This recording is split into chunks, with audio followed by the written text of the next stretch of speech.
You're listening to Conversations with Chanda, a Minneapolis Foundation podcast that unpacks the community's grittiest, most vexing problems, hosted by Chanda Smith-Baker. Today's guest is the brilliant Kevin Reese, who after 14 years of being incarcerated is now addressing the injustices that permeate the criminal legal system today. Kevin is the executive director of Until We Are All Free. Chanda connected with Kevin to talk about his dedication to restorative justice, reimagining the prison system, and the importance of healing from unchecked and generational trauma.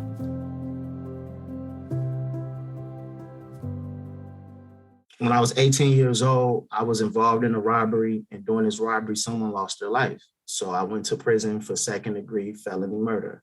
I got 22 years. I spent 14 and a half years inside of Minnesota correctional facilities for what took place on that December afternoon in 2004. I was sitting in solitary confinement and it was starting to click that I had stuff to say. I had places I wanted to go. I actually wanted to be in college. I was sitting there thinking, where you want to be, man? I wanted to have a chance to go to college. I wanted to write poetry. I wanted to be an artist. But, before I was afraid to say these things, to say I actually want to be a student, y'all.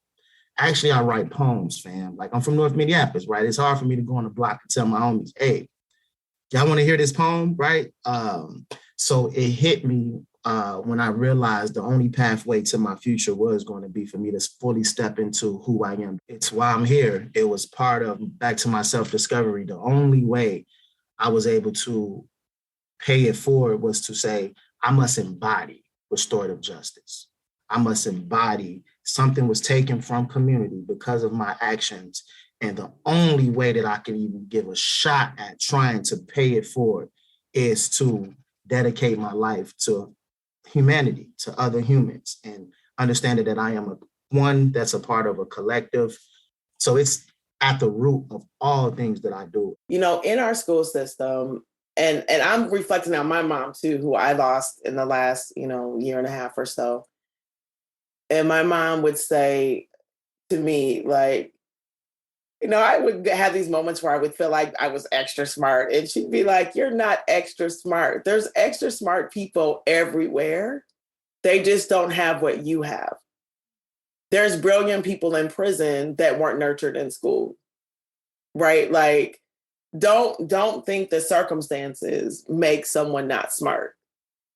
And so I think a lot about our schools and particularly our young men, right? And so if you had sort of this whisper in your head and you wanted to do poetry and you were sort of in one part of your brain discovering or thinking that you wanted to discover part of that leadership, do you think it was effectively nurtured in school? And if not, what do you think might have assisted you? Yeah, for sure. It wasn't effectively nurtured in school.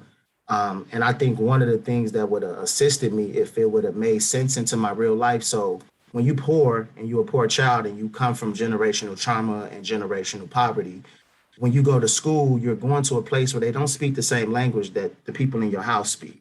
Right. So I was in school and they were speaking a language that I couldn't translate towards my future. I couldn't understand how this information that they're telling me to memorize was going to help me get out of poverty. So there was no space for what I was learning for me to feel like I could take this information and transfer it into my real life and make it make sense for Kevin. So if it would have been more of a holistic approach to my education versus remember this information, 2 + 2 is what for? Okay, now you're smart. I didn't necessarily receive education like that. It didn't make me feel smart if I could just remember what you're telling me to say. If it would have been a more holistic approach and saying, hey, Kevin, what do you like? Hey, Kevin, what are you good at? Hey, Kevin, what is the thing that you would come here to do every day that gives you joy or that's fun? School was this strict. You have this class, this class, this class. The teacher is going to teach this, going to teach that, going to teach that. And none of those things was translating to my real life. So I felt detached from it.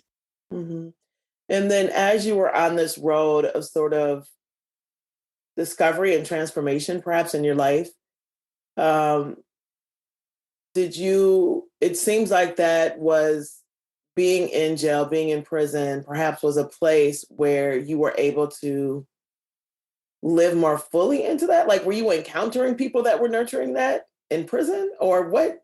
What happened there? No, actually, yes, it was. I went to prison when I was 18 years old. So, our studies show the human brain going to fully develop, 25, 26 years old. So around that time when I was 25, 26 years old, I looked up and I was in this place, and this place was called prison. So now my brain was a sponge. Now I was looking for all pro-humanity. My body felt like it needed to be nurtured. I felt the way. It was a bunch of known unknowns, and I didn't know what to do with what I felt. Only thing that I could do first was watch and observe. There were some of the best human beings I've ever met in my life is unfortunately incarcerated inside prisons and jails across this country, particularly here in Minnesota, some that I know and I love. So in prison was the first place that people spoke to me and said, hey, Kev, actually, you're a writer, bro. Hey, Kev, actually, you know what? How you are, you always kind of been like that. Where it was space for me to be chill, where it wasn't that I was soft. It wasn't that I was this. The people that I knew that I grew up with, everybody would tell me. It was others that would say to me, Kev, that's how you always been. And I would say, oh, actually it is. And it was space for me to be that way. And it was being accepted as we were getting older. It was being accepted from my peers and from mentors and folks saying, no, just the way that you are is grand and beautiful.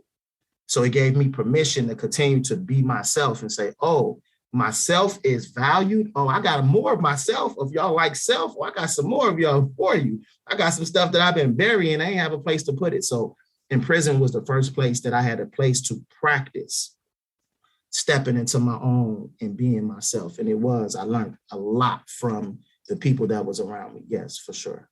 Mm-hmm. I think we briefly talked about this, and I watch a lot of TV. It's quite amazing that I fit it in. One of the shows that I really like that's been on television is For Life. It's about a guy who's in prison for life who passed the bar exam, and so now he's an attorney, but he was in prison and he was providing counsel to folks. And I think that show for me sort of illustrated all the different communities that exist and how they show up for each other inside. So, understanding that people have done some pretty bad things to get there.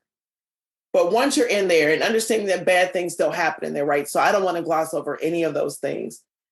But within those institutions, there's still a community of people that are nurturing each other and supporting each other. Can you just shed a little bit of light on that? Because my version is a TV version, right? Sure. No, absolutely. I learned so much about manhood being inside of prison.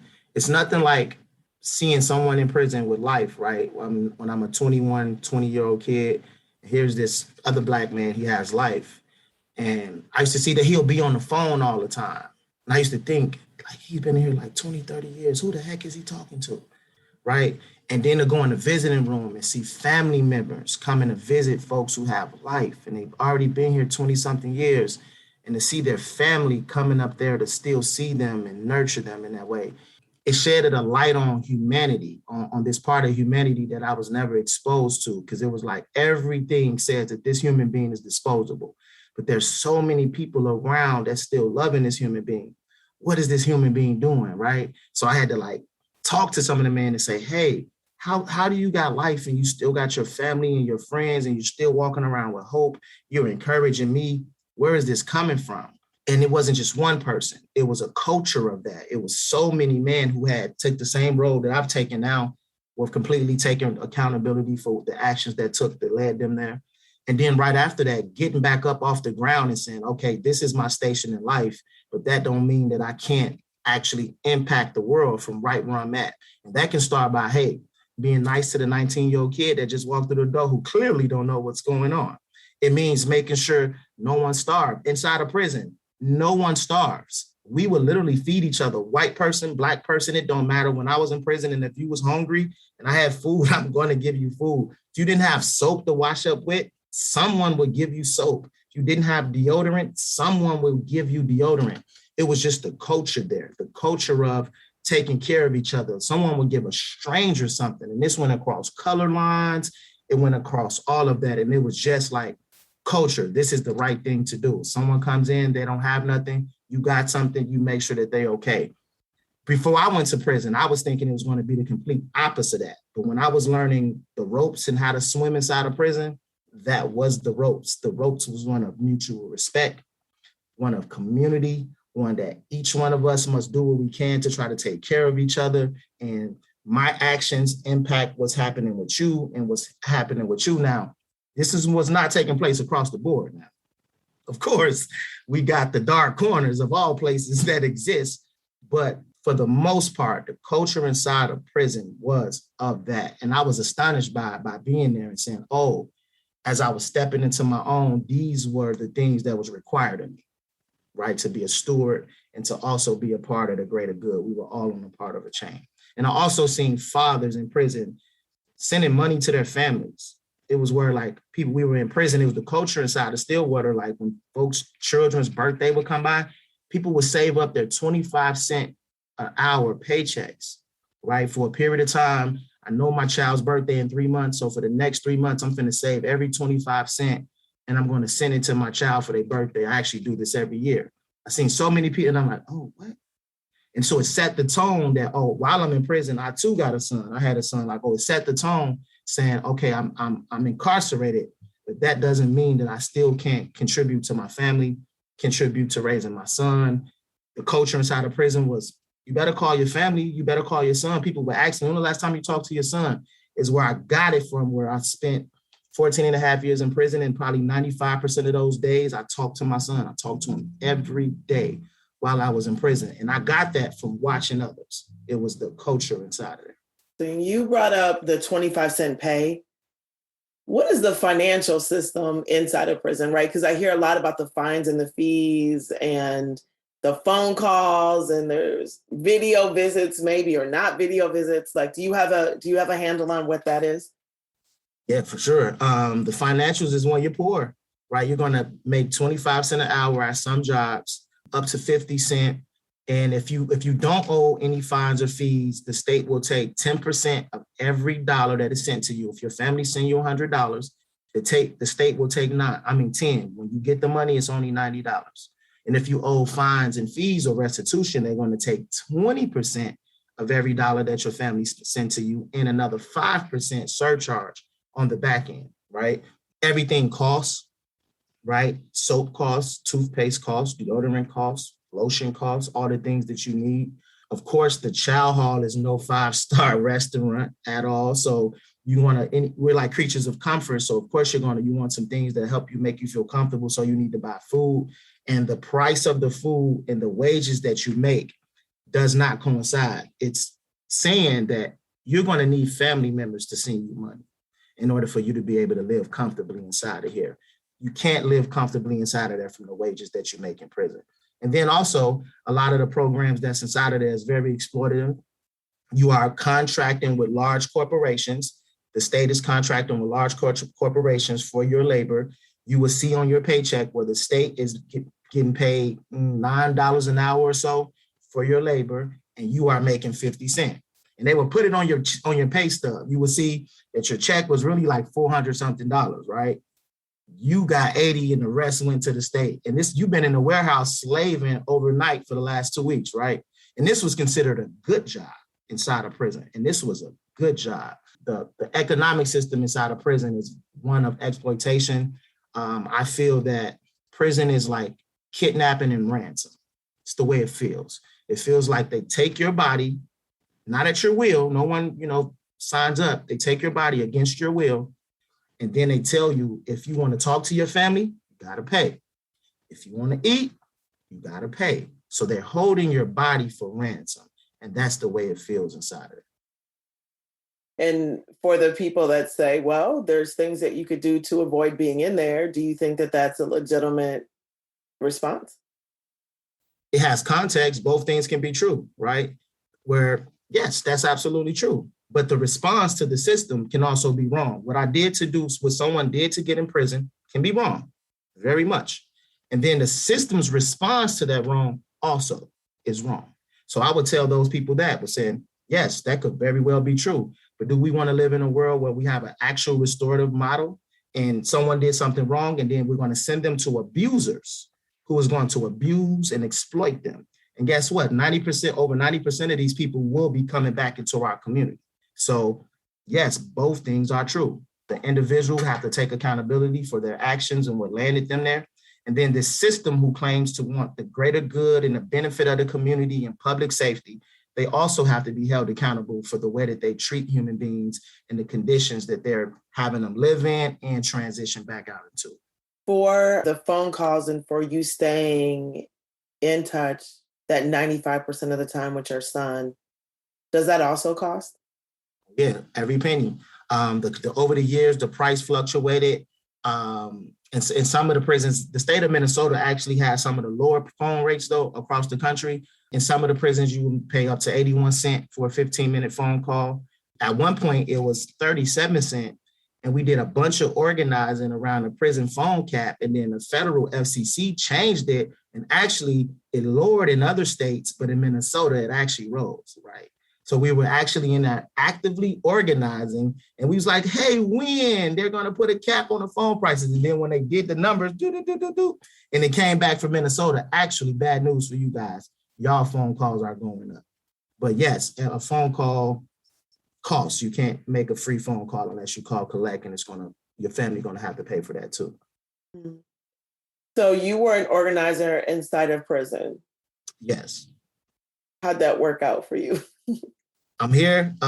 It was out of necessity. It was a day where it was like,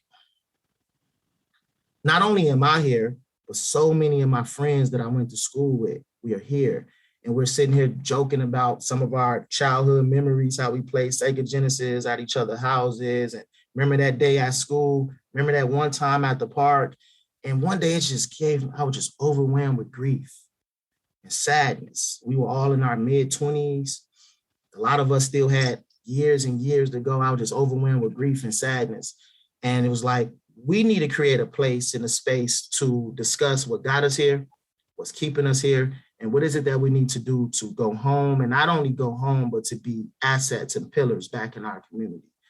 So in the spirit of that, I created a space inside prison where we can just come and we can build with each other, because we all felt like we had a future though. We were all talking about this future that we were looking forward to, but we didn't know the pathway to get there, right? How are we going to get to this future of like peace and prosperity when all of these barriers is going to be in front of us?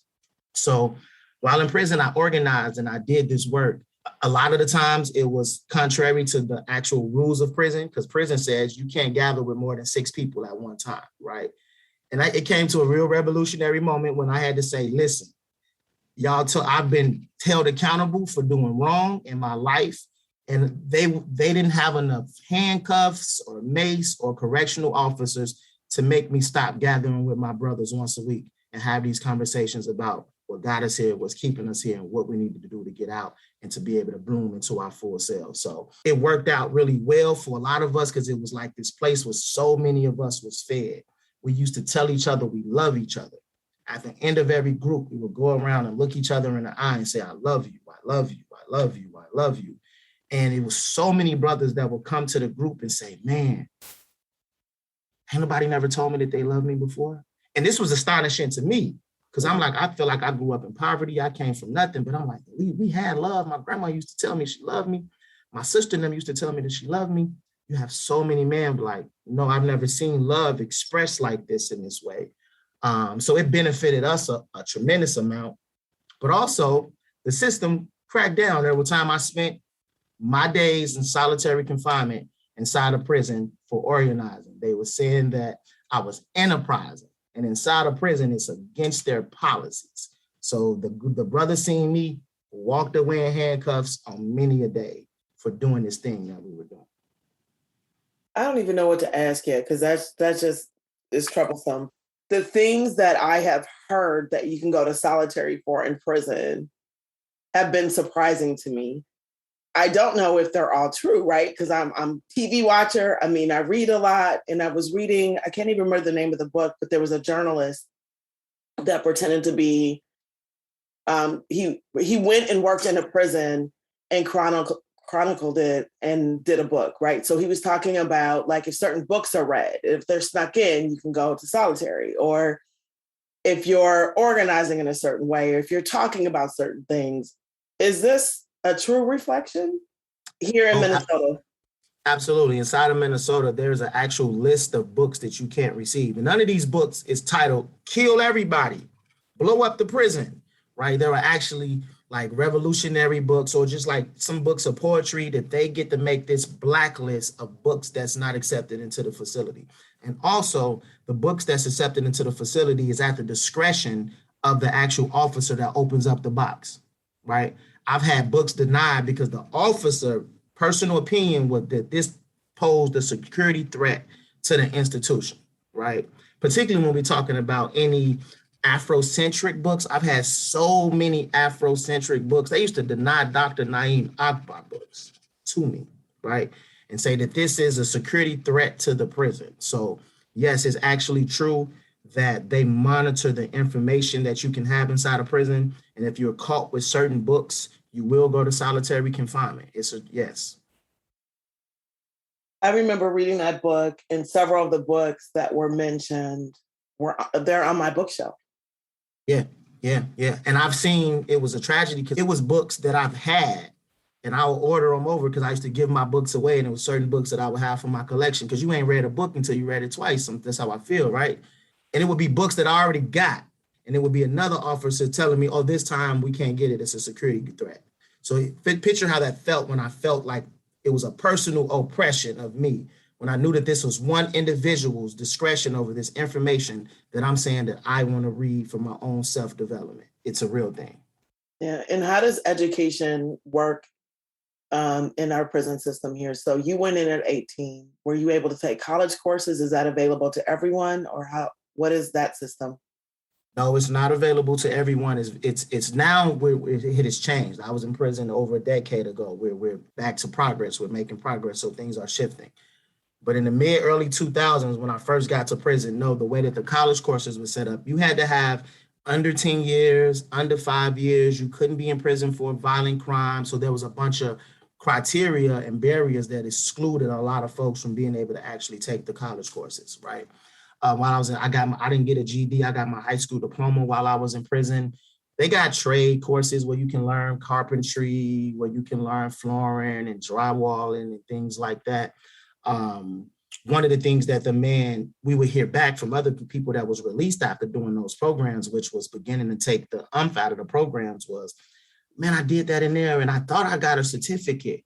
But the certificate that they gave me when I got out here to the workforce, they told me that it wasn't valid. It wasn't accredited. So folks was actually taking programming inside of prison, getting these things that they thought was trades and skills. And when they would come out into the job market, the employer would tell them, never heard of this, don't know what this is, can't credit you for it. So inside it would be, what's the purpose of taking these courses or taking these classes if when I go home, this information doesn't translate to my real life? You would have people that would still do it because they would learn how to do the thing, but they will not get the actual credit from doing it. They'll come out into the world and then they'll have to do it all over again and prove themselves. So education exists inside of there, but it does not have no roots to community. And it's not a pathway from this education to actual sustainable living. It's a huge gulf between learn this thing and this thing was actually help with your rehabilitation. They're not connected. And that is improving, but it's still disconnected? Yeah, it's improved. Right now we have, multiple college courses that's inside of prison. I'm a part of the Legal Revolution, which is a project with Until We Are All Free, All Square, and Mitchell Hamlin Law Clinic, where we're actually trying to create space to breed more folks like the man from For Life, who we've given space for some of our incarcerated scholars to be able to get their JDs and their law degrees. So this is a very revolutionary time where we are trying to push the envelope as far as we can. But some of these folks, of course, there's barriers to them actually getting this education. Some of the folks that we're working with actually have life. None of the programs inside of prison is still accredited. They're still not accredited, but there's just more community organizing and movement building where there's more space and community for folks with directly impacted knowledge to be able to contribute to the greater good. So let's talk about what you just laid out very quickly and swept over. That seems like a pretty powerful thing to be doing here. So you're doing what to get JDs for who? Until We Are All Free This project is led by our partners, All Square Minneapolis, which is another organization, founded and ran with directly impacted folks in mind, Mitchell Hamlin Law Clinic. We are a part of a project that we call the Legal Revolution. And the Legal Revolution is this partnership between the DOC, Mitchell Hamlin, Until We All Free, and All Square, where we have 2 incarcerated scholars right now who's currently in law school. And we are supporting them through law school. And we want to hand over the keys to the law back to the folks who's been directly impacted by it. There's so many people in prison that's here for this thing that's called the law, right? But we don't understand the language of the law, right? The language of the law is something that was like told to us. It wasn't provided for us. When you learn the law, most of us, we're sitting in the interrogation room. We're sitting in the courtroom, and they're telling us how this language is going to be ruled over our body. So our goal is to give the keys of the law back to those who's been impacted by the law the most, right? But we will have folks to be able to have to not continue to do post-conviction. I've seen people inside of prison having to get post-conviction lawyers, right? And get post-conviction lawyers, and their families is going to scrounge up all of this money, take out a second mortgage on their house, do all of this stuff, get a lawyer. Still doesn't change it still doesn't affect their loved one incarceration, right? When we know some of the best legal minds in the country is actually incarcerated people. And we want to give power to those legal minds. It's too much brilliance, it's too much light that we have locked inside the cages. So this partnership is our way of trying to open up the doors and allow that knowledge and information that they've had to get because it's their freedom that they're fighting for. They had to learn the law because it was their only pathway to freedom. And we want to unleash a whole generation of them to dismantle the criminal justice system. And that's what we're building. Yeah. How was this idea born? Like, where did it come from? It's the brainchild of Emily Hunt Turner from All Square. She's a lawyer. They have a All Square law firm that they're building right now. She had this grand idea. How great would it be to allow people to become lawyers while they're currently incarcerated? And Until We All Free looped in, because one of the things that's a part of our program and is something that we call internal investment. Now, internal investment is this way in which community can help with rehabilitation. My story is, while I was in prison, I was working with Voices for Racial Justice, which is a local nonprofit here in Minneapolis. While in prison, I heard our former executive director, Vina Kay, on the radio talking about the organization, talking about what they do. I wrote her a letter. I told her who I was, told her that I was organizing with this group of men in prison, and there was a bunch of known unknowns, and we wanted to be connected to community in any way possible. And she responded, and I spent my last 6.5 years being a prison justice organizer with Voices for Racial Justice, a full staff member. My last 6.5 years in prison meant I spent 80% of my time on the phone, building in community, being a part of the VRJ staff. They invested in me. They sent me books. I was able to be even compensated for my time, my expertise. It gave the group that we were having in prison legs because the group was actually connected to a community organization. And I know what that did for me, right? If someone would say, Kevin, what was the pivotal point in your rehabilitation? It was community speaking to me while I was in prison, when I still had 6, 7, 8 years left, said, hey, Kevin, actually you're valuable. And actually your contribution to community is needed. Keep reading, keep building. There's a place for you in community. I know what that did for me. So Until We Are All Free, our internal investment program is that reaching into our folks who's currently incarcerated and begin to support them while they are in prison. So when they come home, they will have relationships in community. They will have resources. And I'm just one. This was just my idea of coming home and being a community organizer. There's so much brilliance inside of prison that we need to tap into, and we can't wait till they come home to do it. We must do it while they're currently incarcerated.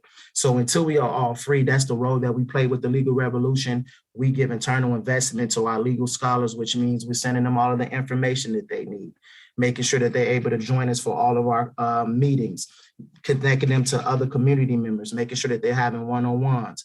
When they come home, we have a welcome home kit for them and a whole entire a program set up for them. But our goal is to begin investing in our folks while they're currently incarcerated. We don't want to wait till they get home to say, oh, now you're valuable. They are valuable now. So Kevin, tell me about Until We Are All Free. You've been referring to it. It's quite exciting work, but tell me what that is and how that came about.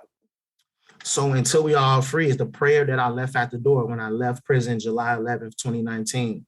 The first place I read this was in Michelle Alexander's The New Jim Crow. She ended her book with, the letter from James Baldwin to his nephew out of the fire next time. And he ends the book with that, none of us can be free until we are all free.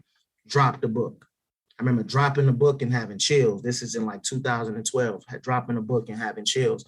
And it was something that stayed with me, was imprinted in me. And I knew that Kevin will be all right. For some strange reason, I'm like, I'm going to be all right. I'll be all right.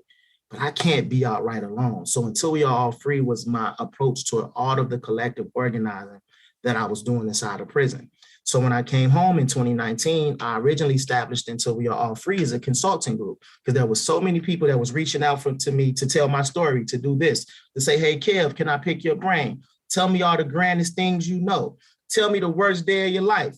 Tell me how you made it here, all of these things, right? So I established this as a consulting group where I wanted to set precedent for the directly impacted folks who are in movement, for their contribution to be valued and respected, just like anyone else at the table, just like the judges, like the lawyers, like the county attorneys, like the case managers, like everyone. We're saying that y'all asking us these questions because this is a problem that we didn't create, that y'all don't know what to do.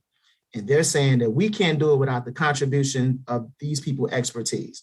And what I wanted to say is these people will also be compensated for their expertise and their intellectual property, which means that it will give folks a pathway back to community by saying, so my day job can be to serve in community. For folks in prison, it was revolutionary. They were able to wrap their brain around that and say, so there's a way that I can go home and embody restorative justice. There's a way that I can go home and embody that I understand that I need to take accountability from what I took from community. And I can actually do that with my own merit. And I can actually do it with my own intellectual property and all the things that I know. Oh, that I can actually do that for a living. So I established it as that because that was what was important. And then in 2020, I was out about 8 months before, the world changed and COVID happened.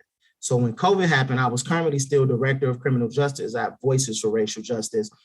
All of our pretty plans for the next 3 years, the stuff that we can hope to change in 3 years, I had like a 3-year map vision. I had it all mapped out. And then COVID happened.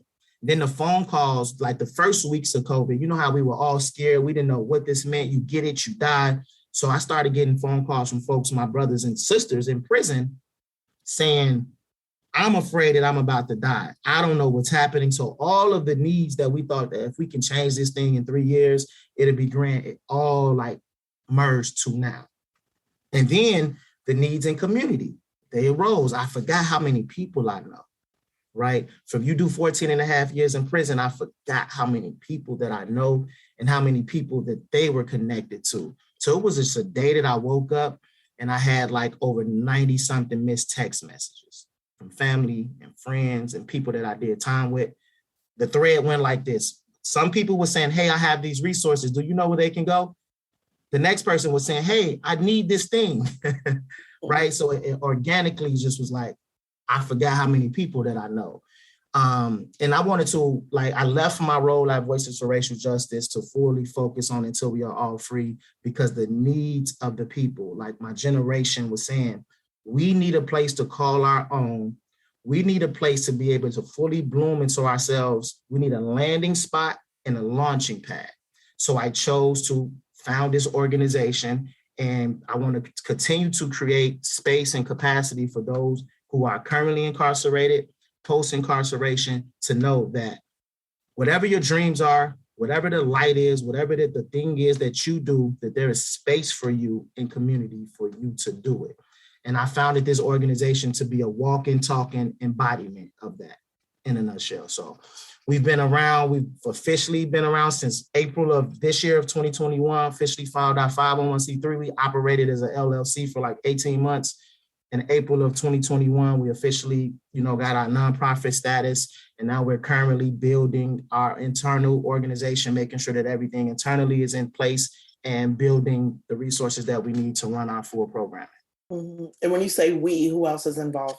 My colleague, Kaylee Griffey, who's actually also a justice impacted person, who's my co-executive director, and our communications director, Soraya. Soraya is a student that I met when I came home. Someone that reached out to me when I came home. I helped her and some of her college buddies with some papers. They interned with me at Voices for Racial Justice for a while. She was a sophomore in college when I met her. I was able to support her through her college and see her graduate. And after she graduated for communications, it was like such an honor for Until We All Free to be able to give her first job in movement. So I'm really proud of my team. We're taking a marathon route. We're going slow and building intentionally. And we have maybe 8 ambassadors in community. And our ambassadors are other justice impacted folks who work at other organizations as well. And they just ambassadors of Until We Are All Free, and they show up in certain spaces that I can't. Mm-hmm. Would you mind naming who those are? Those other organizations? Antonio Williams, who works for Black Visions Collective right now, the People's Campaign. Noel Faye, who's currently working at Mitchell Hamlin Law Clinic. Alexander Canadas, who's working at All Square. He's one of the fellows at All Square. Mayan Burrell, who's founded Mayan Speaks, who's out here right now. Eli Darris, who's running for president one day. That's my brother. I love him. For sure. That's my brother. I love him to death. Jamesia Donnerson, who's someone who's currently in college. She's working and going to college. She's someone who's justice impacted, was in prison since she was 16 years old. She's a 29-year-old Black woman right now. We're able to support them. And all of our ambassadors, we pay them. So we are able to set precedents and say, we pay you to embody whatever the thing is that you do, you just do it proudly, boldly, until we are all free. And for us to be able to compensate them for just being themselves and saluting them and saying, you are a walking, talking solution. Keep doing it, keep doing it. And our goal is to continue to create space. We need more and more and more. I don't want to be the only one talking. Yeah, I hear that. So we have lots of work to do in terms of reforming our criminal justice system. And I know why I got involved in this, and it was through the murder of my cousin. You know, some of the reading that I was having and what probably 11, 12 years ago. And the more I read, the more I was just astounded by what was happening and what wasn't happening. And we're in a moment now. You mentioned the world changing. And it changed in a very dramatic way here in Minnesota with the murder of George Floyd, all of the convergence of all the things. And now we have people that are listening, or they're listening, they're positioned to listen. There's some people that don't like to listen. They just like to act, right? They just got to find a solution right now. And we've got the gamut. But from your point of view, from your experience, from your expertise, where do you think the most opportunity is for reforming the system right now? We got to look at the system truthfully first. I think it must start with understanding that the actual criminal justice system itself is criminal. If America was put on trial by its own laws, it would get the death penalty, right? So I think that we need to fully, boldly look at the system for the hypocrisy that it is, right? The next thing that we need to do is say, if the system is not working, this thing is not working for some people, right? The solution can no longer be, how do we tinker? How do we reform? What we need to do is reimagine, right? A lot of these systems is in place. I actually want to live in a society with laws. I don't want to live in a lawless society. I actually believe in living in a society with laws and some type of collective understanding of humanity, how we live amongst each other. I don't want to live in chaos. But the current way in which we do it is not pro-humanity. So we need to reimagine a world that exists where we have all of the functions that we have now. Everyone wants safety, everyone wants security, everyone wants a chance to pursue their dreams and happiness, right? But we do not longer need states, agents of the state who gets to come into our community and take our bodies. If the police come into community right now, the current way that the police is structured, if the police pull up on you right now, Chanda, and they say, hey, Chanda Baker, today's your day, you're under arrest. You don't get to say no, right? You can fight with a lawyer and tell it to the judge and you will have your legal process. But right now in your home, the police can come and knock on your door and say, you are under arrest and they're there. You're going either in handcuffs or a body bag if they have an arrest warrant for you. And we all need to think about that. how scary that is, that we live in this society where we have these agents of the state with this much power over our bodies. So I think one of the things that needs to change is we need to be brave enough to say, abolishing the system does not mean chaos. Abolishing the system does not mean that there's going to be anarchy. And I don't think if they think Black people is going to run over the hills and go to all their farms and take all their cows, I don't know what they think is going to happen. Abolishing the system actually gives space for us to create a real future. There's so many folks in community, white, Black, brown, yellow, all different kinds of colors, who have these natural abilities of humanity. And we need to create space for them to actually be able to do it as their natural self in an organic way without having to go through school or system in order for you to get accredited to say, now I'm certified to be a community member, or now I'm certified to contribute to the greater good. I don't think we need the system for human beings to function together. So what I would say is abolishing the system does not have to be scary, right? It does not have to be something that we are afraid of. It actually can be very beneficial to us all. It will actually create a more safer society for us all. Mm-hmm. And for the folks who see the system and the police as people that protect them. Like when I see the police, I don't think of, protect and serve me, but you have other people in America who do see the police as that. They see the police as their first line of defense, right? Ask yourself, protect you from what? Protect you from who, right? In your head, you're like, you have this image of some crazed color person who's going to run in your house and take all of your stuff. And then ask yourself, how many times have you actually experienced that in your real life? And then you will be able to know, oh, this is actually prejudice. This is actually bias that I was taught, that you learned somewhere, right?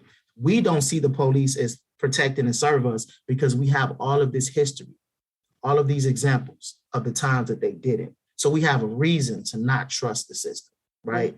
On the other side of that, there is no one coming for y'all wealthy white people. That's not the plan of Black people when we say abolish the system. I didn't go to the meeting. There's no active meeting that's saying when they abolish the system, we're going to get them all. We actually just want peace and harmony.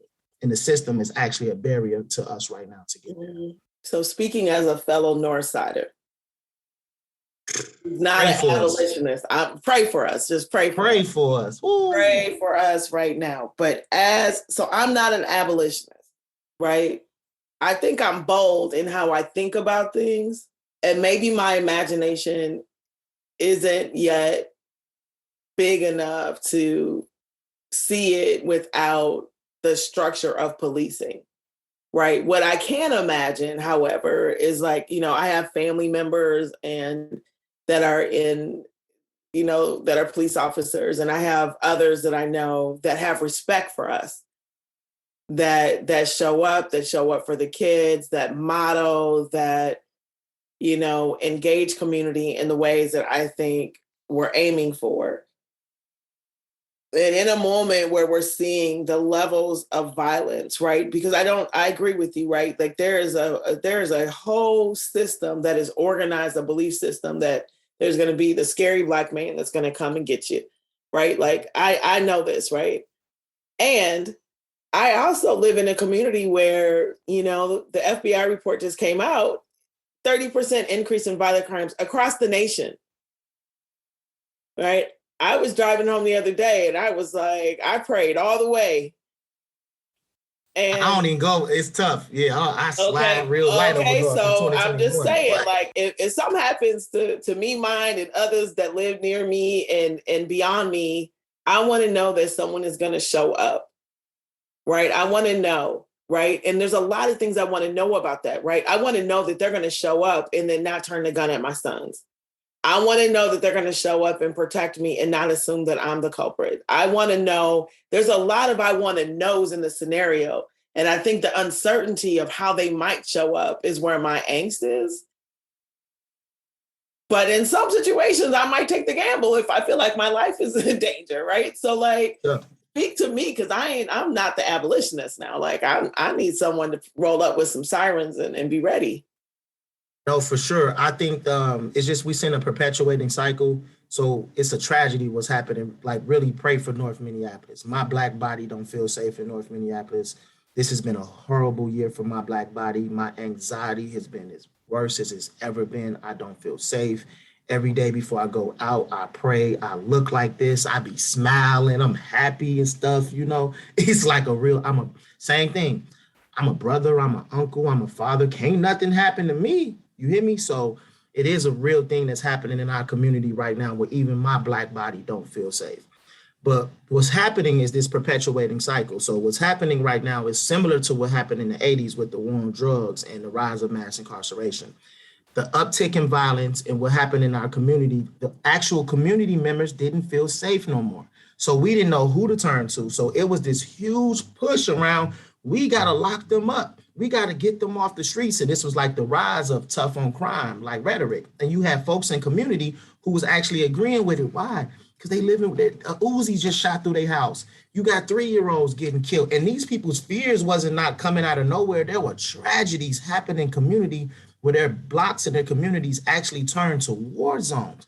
And they didn't know where else to turn, except say, we got to do something. We got to lock them up. But what happened was when we turned the power over to the system, they're going to always overdo it. So they're like, oh, you don't feel safe? Start building prisons. So they started building prisons, right? And then they started over policing our community. Then they started killing our sons, killing our nephews, locking our brothers up, our fathers up and then once you get into the courtroom, this thing that you did, you don't understand how many years they're saying, right? Until we start seeing the gulf of fathers and brothers and uncles being gone for a whole entire generation. And that's where we at right now in Minneapolis. So in 2020, the death of George Floyd, there was this global revolution that took place here on the ground. And one of the things that community was screaming, we need less police. We need less police. So the city of Minneapolis was like, hey, okay, so we got less police. But guess what happened? None of the trauma all of that unchecked trauma happened. Also in the city right now, George Floyd wasn't the beginning of anything. He was just a continuation of everything that was already going on. George Floyd, we just seen what happened to brother George Floyd on tape, and it was egregious. But you and I know that the issues had already been here for decades, for generations now. So what happened in Minneapolis now is you have this whole entire generation of late teens, early 20s-year-old kids who don't know what to do. So they have literally waged war with each other in the streets of North Minneapolis, South Minneapolis, Minneapolis, period. And I would say what's going to happen, there's a generation of where we got up to like 70-something homicides this year in Minneapolis. There's like over 70-something homicides this 75 or 76 now. Yeah. Those are all real people. Blessings. Let's pray over everyone who lost their life to violence and gun violence in Minneapolis this year. The children, it's been tragedies this year. Let's pray for all of those folks. And then you have the culprits who did it. Guess what? For the ones of those that got caught, they're going to jail. The system is going to send them to prison away for life, right? Why they did it won't be asked, don't matter. Whatever trauma, whatever generational trauma they came from, wherever they came from, all of that trauma is unchecked, right? So they're just going to go to prison with that trauma. Their families still got that trauma, their loved one doing this thing. So that energy is still vibrating in the city. Even though they went to prison, the trauma was unchecked. And then on the other side of that, the feds is going to come.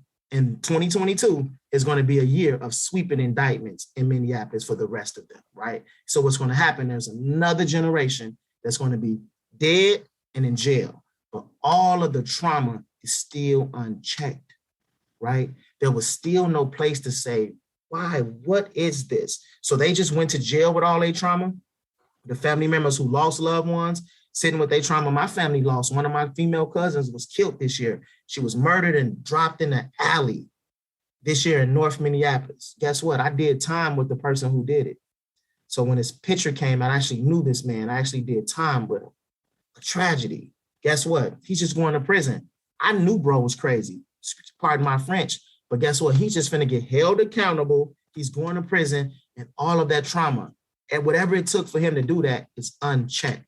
So I think we need to create a space where both things can be true. There needs to be an answer to remove people away from people that's not having pro-community and pro-humanity thinking. I don't want to be in the middle of a gunfight. I don't want the person next door to me shooting through my house to shoot to the house, right? So folks that do such a thing, we do need to do something with them. But the thing we need to do is get to the root cause issue. And just sending them to prison is not the answer, because we're just going to send them to prison with all of that unchecked trauma that the next generation is going to pick up and carry. Mm-hmm. As we wrap, and then, I mentioned my cousin getting killed. He was also killed by someone I went to high school with. There's something about holding all of that. I knew his family, right? I love his cousins. I respect his dad. This is what happened. I always felt like he was capable of this. And now it happened to me, right? Like the mix and range of emotions around this, because you can actually grieve for everybody. And I think that that's what we don't always understand, the level of grief and the complexity and the relational aspects of it that's happening in the community. But what I think is what's profound about what you just said is the vibration of trauma, right? And matter of fact, so my cousin was killed in 2011. In 2016, at his 5-year mark for me, I needed to rearrange my emotion and my heart around the situation.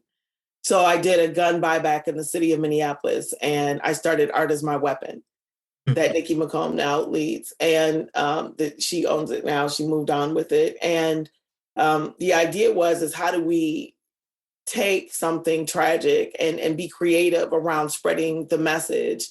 And the idea really was seeded from some work that happened in New Orleans. And one of the artists in New Orleans had a piece, I think it was called The Plague. And it talked about every time someone is killed, I think it was that it affects 300 people. It affects all the kids and the families that person went to school with, both the offender and the victim. It affects everyone that the parents work with, right? Everyone in the church community, everyone in the neighborhood. Like, you don't think about how many people get touched by the trauma, right? It might move from being really close and immediate, but it doesn't mean you're not thinking about it. It doesn't mean his classmates are looking at their own life and saying, what does this mean for me? You don't know how it's playing out. And so we have all these young babies in their formative years in this environment of toxic stress, of extreme poverty, of instability, on top of what happened with George Floyd, on top of what happened across the country with people that look like them, people that are in their age group, people that they might know, people that they're connected to on social media. We have this plague of trauma that is there. We're not doing enough? Are we not acknowledging it? Like, do you think that that's part of the solution to how we tackle a lot of things that are happening right now in community? Or yes, I think creating space for a place to check the trauma, as kind of as we were saying, is so important, because also such a powerful thing that 300 people are impacted by is, I can feel that, right? Can't you feel it in the city? So if we said if it's over 75 homicides, just the impact, I can feel it. We live in the city. I could feel that. And there needs to be space for the why, because to just send them to prison without the trauma being checked, it's going to continue to vibrate. So we need to create a way in which we can hold them accountable, and we can also stop the vibrations of trauma, right? Because if we don't, the next generation and other people is going to continue to pick them up. And I think one of the ways in which we do that, the system have to give back some of its power. It has to give away, like, community needs to be able to decide what is an actual sentence for someone sometime, right? This was the crime that happened, and community actually need to be able to say, this is how it impacted us, and this is what accountability for this person looks like, with a chance for the person to actually not give, when they say pay your dues or pay your debt, not to pay your debt back to the system, but to pay your debt back to community. Currently, I know we got to wrap up, but currently the way the system is designed, I can't say sorry to the person that lost his life, his family. It's against the law, right? I wake up every day, I wish I could, like, in my real life, pay it forward directly back to community. But the system said, no, that's against the law. So that's what happens when the system gets involved. They will actually say that again. Say that again, Kevin. So you want to apologize to the family. Yes. And you're not allowed to because it's against the law. It's against the conditions of my parole. I will go straight to jail. If you make right? contact. If I make contact with them, straight to jail, right? And I can get how they set that up, right? At some point, it sounded like, I bet you it's a great idea. Of course, you want to keep victims safe from people, of course. But what about me? What about the folks who actually do believe in restorative justice and rehabilitation? There is no place for them. So I think that that's what happens when the system takes control. They take the humanity out of it. They don't see it as humanity. They see it as checks and boxes, right? Check. So it leaves me in community with the whole every day. So only thing I can do is try to pay it forward in my merits and what I do, but I still have this hole because I haven't been able to say, I am sorry. It's against the law for me to say I am sorry. So that's what happens with community. If you talk to some of the men who's in prison, who maybe did a horrible thing 10 years ago, if you talk to them now, right? A lot of them may say, I'm sorry. What did I do? Right? So what do we do with their grief now too? Right? There needs to be a place for their grief as well. And you can say, I'm sorry, right? Like you can say it on this podcast. What you can't do is say it to them in their face in the same room. That's what's against the law. Yes, that's what's against the law. So everywhere I go, I tell the story. It's my way of hopefully it can vibrate out in that way. I dedicated the rest of my life to this. I think about them often, something real to me. And I didn't know a way to say it. I just had to embody it. So everything that I do in community is rooted in understanding that I took something from community and I must pay it forward. It's why I dedicated the rest of my life to being a part of the solution, whatever the solution is. And I am sorry.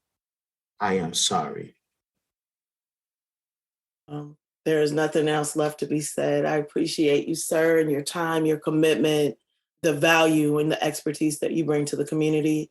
I hope that it continues to grow, that you continue to bring voice to the trauma and how that trauma moves in decision-making, that how people are more than their worst day, as Brian Stevenson says. And I look forward to continuing to partner with you. Thank you for advising us on our work. Thank you. Thank you for having this sacred space to be able to come on here today and all the things I said, but I feel a little bit of healing with having the space to say, I'm sorry. So thank you for that alone, for having a sacred space where I could do that. Perfect. And pray for Minneapolis. Pray for us all. Can't say it enough. Like, please pray for us all. And that's Kevin Reese and our host, Chanda Smith-Baker. To learn more about Kevin and his work, please visit his website, which is the first letters of Until We Are All Free. That is uwaaf.org. Kevin also has a poetry book called Luckily, Fish Don't Need Raincoats. To find where you can purchase this book, please visit conversationswithchanda.org. And if you enjoy our podcast and are looking for ways to become a sponsor, please contact me. You can find my information on our website under the About section and click Our People. Thank you to Sarah Gillen, John Coco, Darlene Benjamin, and our host, Chanda Smith-Baker. This is Sue Pop Keenitz. Thanks for listening.